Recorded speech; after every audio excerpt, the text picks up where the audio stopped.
1400 কোটি টাকা ব্যয়ে আধুনিকায়নে ছাতক সিমেন্ট কারখানা রোপ লাইন সম্প্রসারণে ভারতের গড়িমসি উৎপাদনে যেতে বাধা, দ্রুত সমস্যা সমাধানের দাবি শ্রমিকদের।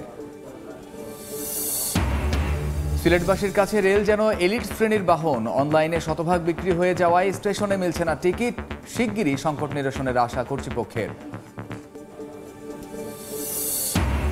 মাদারগঞ্জে গ্যাস কূপ জামালপুর এক অনুসন্ধান প্রকল্প শুরু, প্রতিদিন 10 মিলিয়ন ঘনফুট উত্তোলন সম্ভব, পাওয়া যাবে প্রায় 30 বছর পর্যন্ত বলছে পেট্রোবাংলা। এবং ধ্বংসের পথে সাদা সোনা খ্যাত হবিগঞ্জের রাবার শিল্প, আন্তর্জাতিক বাজারে দরপতন ও সরকারি পৃষ্ঠপোষকতার অভাব, উদ্যোগ নেয়ার দাবি লোকসানে থাকা বাগান মালিকদের।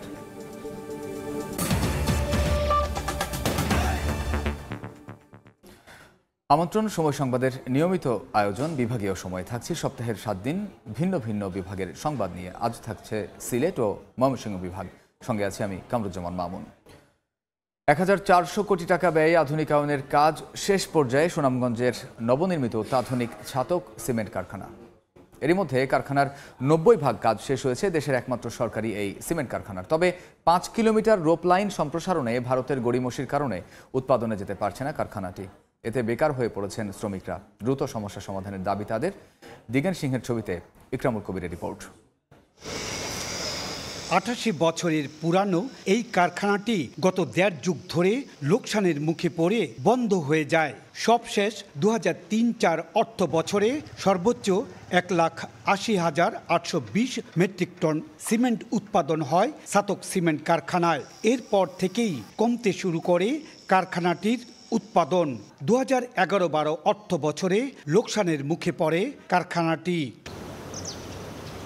2019 সালের সেপ্টেম্বরে এই সিমেন্ট কারখানাকে আধুনিকায়নের জন্য 892 কোটি টাকা ব্যয়ে একটি প্রকল্প হাতে নেয় সরকার। দুইটা পার্টে কাজ হয়েছে, একটা হলো একটা লামসাম টার্নকি কন্ট্রাক্ট হয়েছে চাইনিজদের সাথে, ওইখানে আছে প্রায় 800 কোটি টাকা। দীর্ঘদিন বন্ধ থাকার কারণে কারখানার বিভিন্ন স্তরের শ্রমিক কর্মচারীরা মানবেতর জীবনযাপন করছেন। চুনাপাথরের অভাবে আমরা উৎপাদনে যেতে পারতেছি না। এখানে অস্থায়ী শ্রমিকও ছাঁটাই করা হয়েছে, অনেক শ্রমিককে এখান থেকে বদলি করা হয়েছে। দেশের একমাত্র সরকারি এই সিমেন্ট কারখানাকে ওয়েট প্রসেস থেকে ড্রাই প্রসেসে রূপান্তরের কাজ এগিয়ে চলছে। নতুন ropeway, crusher, preheater, vertical roller mill ও cement mill, clinker silo, 10 megawatt power plant ও ওয়াটার ট্রিটমেন্ট প্ল্যান্ট নির্মাণের কাজ 90% শেষ হয়েছে।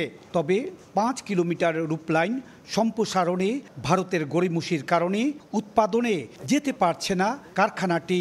ইন্ডিয়ান কেএলএমসি বলছে যে 1 বছর সময় দিলে আগামী বছরের মধ্যে তারা কাজটা শেষ করে দেবে। 2026 সালের জুন মাসে সরকারের কারখানাটা চালু করার পরিকল্পনা আছে। নতুন এই প্ল্যান্ট চালু হলে প্রতিদিন 1,500 মেট্রিক টন ক্লিংকার এবং 500 মেট্রিক টন সিমেন্ট উৎপাদন করা সম্ভব হবে। ইকরামুল কবির, সময় সংবাদ, সুনামগঞ্জ। এই নিয়ে আলোচনার জন্য এই মুহূর্তে সুনামগঞ্জের ছাতক সিমেন্ট কারখানায় আছেন সহকর্মী ইকরামুল কবির। তার সঙ্গে যুক্ত হচ্ছেন প্রতিষ্ঠানটির ব্যবস্থাপনা পরিচালক ও প্রকল্প পরিচালক মোহাম্মদ আব্দুর রহমান। সরাসরি চলে যাচ্ছি ইকরামের কাছে। ইকরাম,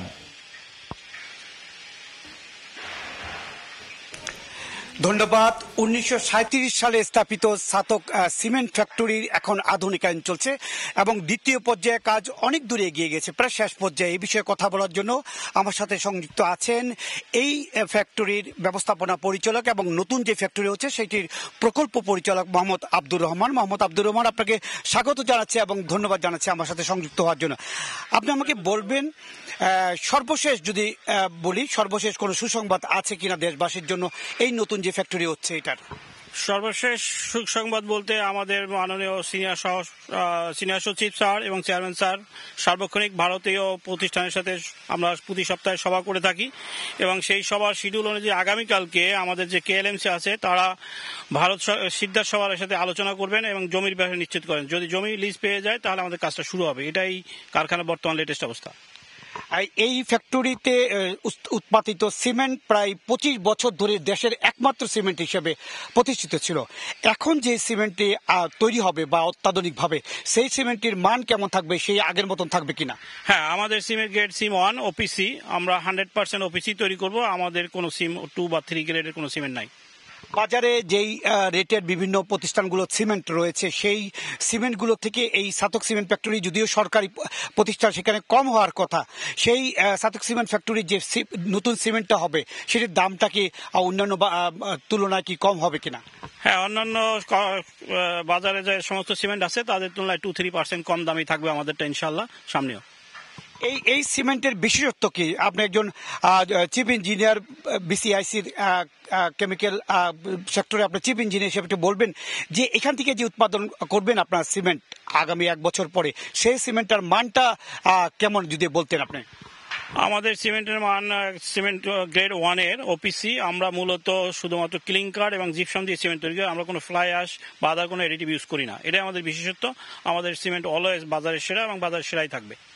সেক্ষেত্রে এই ফ্যাক্টরিতে উৎপাদিত প্রায় 500 মেট্রিক টন সিমেন্ট এবং প্রায় 1,500 ক্লিংকার, সেই ক্লিংকারটা বাংলাদেশের যে বিভিন্ন প্রতিষ্ঠানগুলো আছে সেই প্রতিষ্ঠানগুলোতে দিয়ে, যে সিমেন্ট উৎপাদনকারী প্রতিষ্ঠানগুলো দিয়ে, এগুলো কি রপ্তানিযোগ্য কিনা?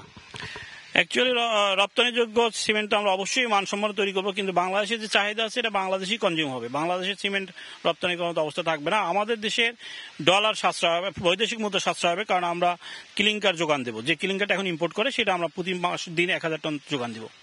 এই যে ক্লিংকার আমদানিতে বাংলাদেশে কি পরিমাণ বৈদেশিক মুদ্রা খরচ হয় যদি একটু বলতেন আমাকে। বর্তমানে বার্ষিক প্রায় 2 কোটি মেট্রিক টন সিমেন্টের চাহিদা আছে। পুরো সিমেন্টটাই ইম্পোর্ট হয়। একমাত্র লাফার সিমেন্ট 13 লাখ ক্লিংকার তৈরি করে, আর আমরা যদি প্রোডাকশন যাই আমরা 3.5 লাখ সিমেন্ট তৈরি করবো, বাকিটা পুরোটাই ইম্পোর্ট হয়। সেক্ষেত্রে বাংলাদেশে যেই এই সাতক সিমেন্ট ফ্যাক্টরি থেকে যে উৎপাদন হবে ক্লিংকার, সেই ক্ষেত্রে বৈদেশিক মুদ্রা সাশ্রয় হবে। কি পরিমাণ বৈদেশিক মুদ্রা সাশ্রয় হতে পারে যদি বলতেন। বছরে আমাদের 3.5 লাখ মেট্রিক টন গড়ে যদি 4,000 টাকা টন ধরি, সেই হিসাবে প্রায় 120 কোটি টাকার বৈদেশিক মুদ্রা সাশ্রয় হবে প্রতি মাসে, প্রতি বছরে। এই যে আমরা সাতক সিমেন্ট ফ্যাক্টরিতে প্রায় 500 মেট্রিক টন সিমেন্ট উৎপাদন হয় প্রতিদিন, এই সিমেন্টটা বাজার যাওয়ার পরে অন্যান্য যে প্রতিষ্ঠানগুলো আছে সেই প্রতিষ্ঠানগুলো ক্ষতিগ্রস্ত হবে কিনা, বা কিভাবে এটা আপনি এইটাকে কিভাবে দেখছেন? না, এখানে ক্ষতিগ্রস্ত হওয়ার কোনো সম্ভাবনাই নাই, কারণ বাংলাদেশে প্রচুর পরিমাণ চাহিদা। আমাদের পাশে লাফার্জ বানায় 4,000 মেট্রিক টন, শাহ সিমেন্ট বানায় এখন প্রায় 10,000 মেট্রিক টন, প্রচুর চাহিদা আছে। সেই হিসেবে আমাদের 500 টন খুবই যৎসামান্য। জাস্ট একটা সরকারের কারখানা, মার্কেটটা কন্ট্রোল করা, মার্কেটের সরকারি প্রোডাক্ট আছে, এটাই। এতে কারো ক্ষতিগ্রস্ত হওয়ার আশা নাই।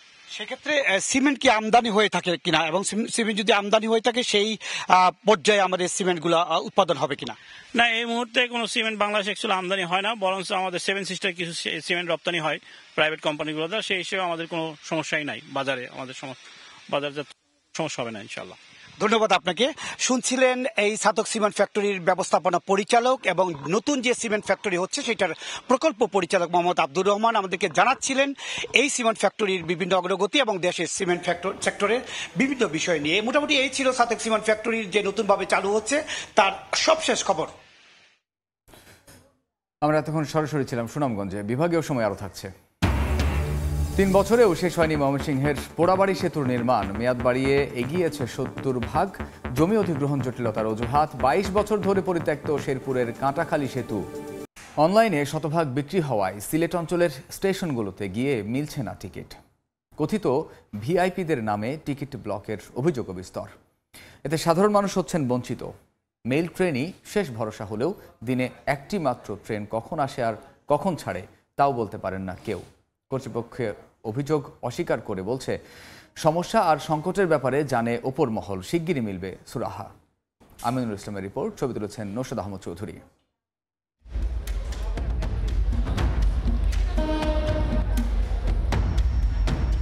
রেলওয়ে সিলেট অঞ্চলের মানুষের নিত্যদিনের প্রয়োজনে অত্যন্ত গুরুত্বপূর্ণ এক বাহন। দিনে ও রাতে দেশের বিভিন্ন প্রান্তে সব শ্রেণী পেশার মানুষের নিরাপদে চলাচলে বহু বছর ধরে ভূমিকা রেখে আসলেও কয়েক বছর ধরে অনলাইন সেবার নামে ভোগান্তিতে শ্রমজীবী নিম্ন আয়ের মানুষের বড় একটি অংশ। নেটের মাধ্যমে টিকিট বিক্রি হয়ে যায়। এখন তো সাধারণ মানুষ, তো আমি তো মোবাইল টিপতে পারি না, আমি কিভাবে টিকিট করব? সিলেট থেকে ঢাকা ও চট্টগ্রামগামী ট্রেনে যাত্রীর চাপ অনেক। টিকিট সংগ্রহ করতে হচ্ছে যাত্রার 10 দিন আগে। তবে 5 মিনিটের মধ্যেই সব টিকিট বুকিং হয়ে যাওয়া নিয়ে আছে নানা প্রশ্ন। বাসায় বসে আমরা 13 জনের যে টিকিটটা করে নিলাম, এতটুকু সুযোগ আমি নিয়ে নিলাম। ভোটার আইডি কার্ডে ফটোকপি দ্বারা টিকিটের সিস্টেম করতে পারলে আমার ব্যক্তিগতভাবে আমার ভালো লাগে আর চট্টগ্রাম ও সিলেটের সঙ্গে গেল 20 বছরের বেশি সময় ধরে চলছে মাত্র 2 জোড়া ট্রেন। তার উপর আছে কোচ সংকট। 50% টিকিট কাউন্টারে থাকলে জনগণের সুবিধা হয়। আন্তনগর ট্রেনগুলোতে টিকিট কালোবাজারি চক্রের দৌরাত্ম্যের অভিযোগ কম নয়, আছে ভিআইপিদের জন্য টিকিট ব্লক করার অভিযোগও। একজন ব্ল্যাকার চক্রের সদস্য মুঠোফোনে এসব তথ্য জানালেন সময় সংবাদকে। ভিআইপিদের জন্য কি ব্লক রাখে নাকি?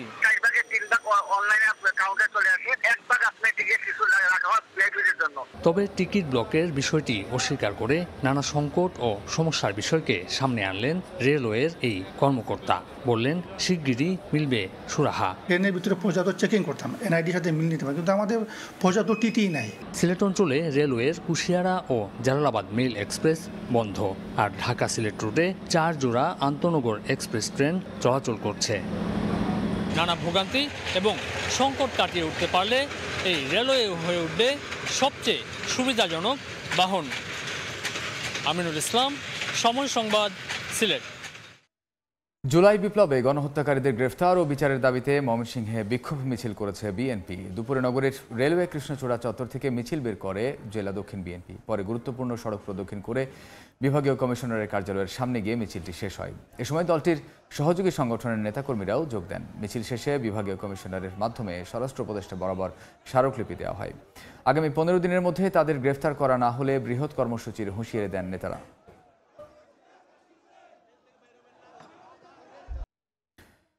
জামালপুরের মাদারগঞ্জের তারাতাপাড়া গ্রামে গ্যাসকূপ জামালপুর 1 অনুসন্ধান প্রকল্প শুরু হয়েছে। প্রতিদিন এ প্রকল্প থেকে 10 মিলিয়ন ঘনফুট গ্যাস উত্তোলন করা সম্ভব হবে বলে আশা পেট্রোবাংলার। 2012 সালে তারতাপাড়া গ্রামে রবিউল ইসলাম নামে এক কৃষক তার ধান খেতে ওঠা গ্যাস দিয়ে কৃষি জমিতে সেচ যন্ত্র ব্যবহার করে আসছিলেন। এমন খবরে জামালপুরের জেলা প্রশাসন ওই গ্রামে গ্যাস পাওয়ার সম্ভাবনার কথা জানিয়ে পেট্রোবাংলা কর্তৃপক্ষকে লিখিতভাবে অবহিত করে। এরপর দ্বিমাত্রিক জরিপ কাজ শেষ করে 2017 সাল থেকে গ্যাস অনুসন্ধান প্রকল্পের কাজ শুরু করে পেট্রোবাংলা। জরিপ শেষে এখন চলছে গ্যাস অনুসন্ধান কাজ। এই কাজটা আমাদের যদি কোনো ট্রাবল না থাকে তাহলে আমাদের নির্ধারণ করা আছে 90 দিন। তো আমরা ইনশাআল্লাহ এর ভিতরে চেষ্টা করব। আমরা পরবর্তীতে কিন্তু একটা ক্লোজ গ্রিড আমরা কিন্তু একটা 2D করেছি। তাছাড়া একটা জাপানিজ একটা কোম্পানি এখানে সাইসমিক সার্ভে করে এই এরিয়াতে, তারাও কিন্তু এখানে আমাদেরকে বলেছে যে এখানে একটা ভালো তেলেরও একটা লেয়ার আছে এবং গ্যাসেরও একটা স্যান্ড আছে। প্রতিদিন এখান থেকে 10 মিলিয়ন ঘনফুট গ্যাস উত্তোলন হবে। এটা 25 থেকে 30 বছর পাওয়া যাবে বলে জানায় পেট্রোবাংলা। প্রতিদিন আমাদের এখান থেকে 10 মিলিয়ন ঘনফুট এখানে উৎপাদিত হবে, গ্যাস উত্তোলন করা হবে এবং 20 বছর থেকে 25 বছর পাওয়া যাবে এটা, এবং এটার বাজার মূল্য অনেক বেশি। আমরা কমপক্ষে 10 MMCFD গ্যাস এখান থেকে পাবো, এবং সেটা 25 থেকে 30 বছর আমরা দিতে পারবো। আমাদের সার্ভে রিপোর্ট তাই বলে। প্রায় 6 একর জমির উপর এই প্রকল্পের ব্যয় ধরা হয়েছে 168 কোটি টাকা। সময় সংবাদ, জামালপুর। 3 বছরেও সম্পন্ন হয়নি ময়মনসিংহের ত্রিশালের পোড়াবাড়ি সেতুর নির্মাণ কাজ। 2 দফা মেয়াদ বাড়িয়ে 70% কাজ হয়, তবে জমি অধিগ্রহণ জটিলতায় থমকে আছে বাকি 30% কাজ। এতে দীর্ঘদিনের পুরানো ঝুঁকিপূর্ণ বেইলি সেতুটি দিয়ে চলাচলে বাধ্য হচ্ছে যানবাহন ও স্থানীয়রা। ঝুঁকি নিয়ে যাতায়াত করছে মানুষ, চলছে যান। মরিচা ধরা নরবরে সেতুটির বেশিরভাগ স্টিলের পাটাতন দেবে গেছে। 1982 সালে নির্মিত বেইলি সেতুটি নির্মাণের 1 যুগ পেরুতেই মরিচা পড়ে ভাঙতে শুরু করে পাটাতন, যেখানে প্রায়ই ঘটছে দুর্ঘটনা। ভয় তো লাগে এইসব সময় যদি নিচে পড়ে যায়। 8-10 বছর ধরে এই অবস্থা, এই ঠিক করে কিছুদিন চলে আবার এরকম হয়ে যায়। 2023 সালের 26 আগস্ট কাজ শেষ হওয়ার কথা থাকলেও 2 দফা সময় বাড়িয়ে চলতি বছরের জুন পর্যন্ত সেতুটির নির্মাণ কাজের সময় বাড়ানো হয়েছিল। তবে প্রায় 3 মাস ধরে বন্ধ কাজ। স্থানীয়দের অভিযোগ, জমি অধিগ্রহণ না করেই স্থানীয় সরকার প্রকৌশল অধিদপ্তর সেতুটির কাজ করায় দেখা দিয়েছে জটিলতা। জমি ক্লিয়ার না করে তারা ব্রিজের কাজ আরম্ভ করে দিয়েছে। তো ওনারা যদি আমার কোনো ক্ষতিপূরণ না দেয় তাহলে আমি এখন কেমনে কি করি? গত বছরের নভেম্বরে জমি অধিগ্রহণের জন্য আবেদন করে এলজিডি। নির্ধারিত সময়ে সেতুর নির্মাণ কাজ শেষ করতে দ্রুত অধিগ্রহণের কাজ সম্পন্ন করার প্রক্রিয়া চলছে বলে জানিয়েছেন উপজেলা প্রকৌশলী। জেলা প্রশাসকের মাধ্যমে জমি অধিগ্রহণের কাজ শেষ হলেই আমরা দ্রুত সময়ের মধ্যেই ব্রিজের কাজ শেষ করতে সক্ষম হব। প্রায় ৭০ মিটার দীর্ঘ পোড়াবাড়ি সেতুর নির্মাণ ব্যয় ধরা হয়েছে ৮ কোটি ৬৮ লাখ টাকা। ওবায়দুল হক, সময় সংবাদ, ময়মনসিংহ।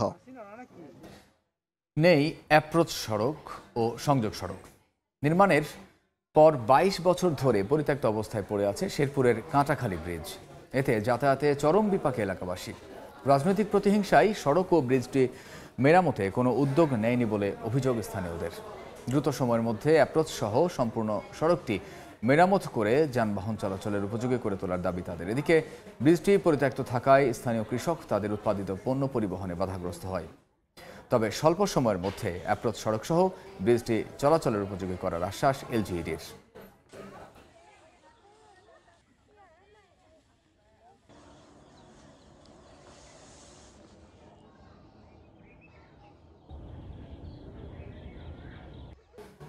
আন্তর্জাতিক বাজার মূল্য কমে যাওয়ায় হবিগঞ্জের সাদা সোনা খ্যাত রাবার শিল্প অনেকটা ধ্বংসের পথে। এতে চরম শঙ্কায় রয়েছেন শ্রমিক ও বাগানীরা।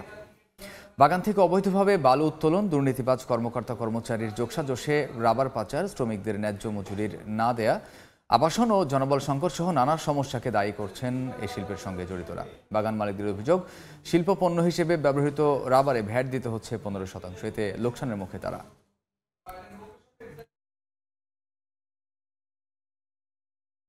চিকিৎসক সংকট সহ নানা অব্যবস্থাপনায় চিকিৎসা থেকে বঞ্চিত হচ্ছেন মৌলভীবাজারের কুলাউড়া উপজেলার বাসিন্দারা। হাসপাতালটিতে 38 জন চিকিৎসকের বিপরীতে কর্মরত মাত্র 14 জন। এর মধ্যে বিশেষজ্ঞ চিকিৎসক 10 জনের মধ্যে রয়েছেন 6 জন। এর মধ্যে 3 জন প্রেষণে বাইরে আছেন। দীর্ঘদিন ধরে হাসপাতালে হচ্ছে না কোনো সার্জারি। অত্যাধুনিক অপারেশন থিয়েটার থাকলেও অব্যবহৃত থাকায় অনেকটাই অকেজো হয়ে পড়েছে। অন্যদিকে হাসপাতালটিতে এক্স-রে টেকনোলজিস্ট নেই দীর্ঘ 26 বছর ধরে। দুটি অ্যাম্বুলেন্সের মধ্যে একটি চালু থাকলেও অপরটি চালকের অভাবে পড়ে আছে। এতে চরম দুর্ভোগে সেবা প্রত্যাশীরা। সংকট সমাধানে প্রয়োজনীয় উদ্যোগের আশ্বাস কর্তৃপক্ষের।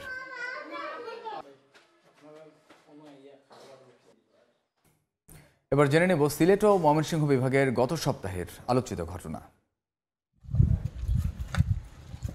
সিলেটের সীমান্তবর্তী এলাকায় গত 24 জানুয়ারি জব্দ করা হয় ভারত থেকে শুল্ক ফাঁকি দিয়ে আনা 5.5 কোটি টাকার বিভিন্ন ধরনের পণ্য। বিজিবি জানায়, জব্দকৃত পণ্যের মধ্যে রয়েছে গরু, মহিষ, মশলা, চিনি, মদ ও ব্যাটারি। এ সময় আরও জব্দ করা হয় ভারতে পাচারের জন্য সংগ্রহ করা মাছ। চোরাচালানে ব্যবহৃত সিএনজি চালিত অটোরিকশা ও মোটরসাইকেলও জব্দ করে বিজিবি। স্বেচ্ছাশ্রমে 5 গ্রামের যাতায়াতের রাস্তা তৈরি করছেন জামালপুর সদর উপজেলার চান্দের হাওড়া এলাকার মানুষ। সড়ক নির্মাণের দীর্ঘদিনের দাবি পূরণ না হওয়ায় অবশেষে কোদাল ঝুড়ি নিয়ে নিজেরাই নেমে পড়েন তারা। 1.5 কিলোমিটার রাস্তা নির্মাণে নিজেদেরও সম্পৃক্ত করেছেন শিক্ষার্থী সহ রাজনৈতিক নেতাকর্মীরাও। বিভাগীয় সময়ের শীর্ষ সংবাদগুলো জানিয়ে দিচ্ছে আরেকবার। 1400 কোটি টাকা ব্যয়ে আধুনিকায়নে ছাতক সিমেন্ট কারখানা, রোপ লাইন সম্প্রসারণে ভারতের গড়িমসি উৎপাদনে যেতে বাধা। দ্রুত সমস্যা সমাধানের দাবি শ্রমিকদের।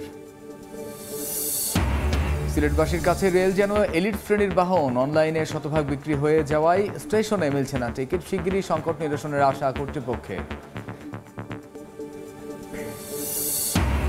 এবং মাদারগঞ্জে গ্যাসকূপ জামালপুর 1 অনুসন্ধান প্রকল্প শুরু। প্রতিদিন 10 মিলিয়ন ঘনফুট উত্তোলন সম্ভব। পাওয়া যাবে প্রায় 30 বছর পর্যন্ত, বলছে পেট্রোবাংলা।